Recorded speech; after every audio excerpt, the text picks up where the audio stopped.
জুলাই জাতীয় সনদ যে সংস্কারের যে ঐক্যমতের দলিল, সেটাতে জাতীয় নাগরিক পার্টির পক্ষ থেকে স্বাক্ষর সম্পন্ন করার জন্য আপনারা ইতিমধ্যে জানেন যে এই জুলাই জাতীয় সনদ বা এই সংস্কারের দাবি আমাদের একদম জুলাই গণ অভ্যুত্থান থেকেই ছিল।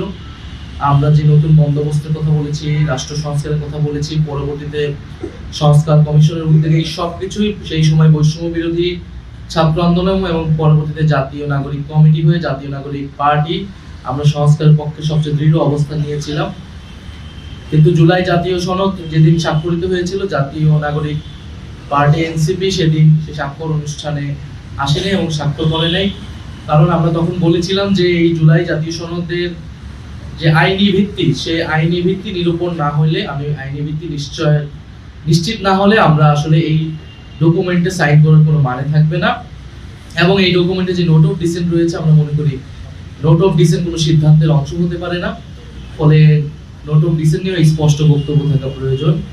সেই প্রেক্ষিতে আমরা কিন্তু সাইন করি নেই এবং এর পরবর্তীতেই আমাদের দাবির প্রেক্ষিতে জুলাই জাতীয় সনদ আদেশ, সেই আদেশ দেওয়া হয়, যে আদেশের ভিত্তিতে এবারের যে ত্রয়োদশ নির্বাচন এবং গণভোট, সেই গণভোট অনুষ্ঠিত হয়েছে।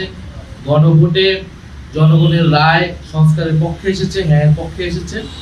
এখন আমাদের আগামীকাল থেকে যে দায়িত্বটা, সেটা হচ্ছে এই রায় অনুযায়ী, গণভোটের হ্যাঁ অনুযায়ী এই রায় হচ্ছে বাস্তবায়ন করা।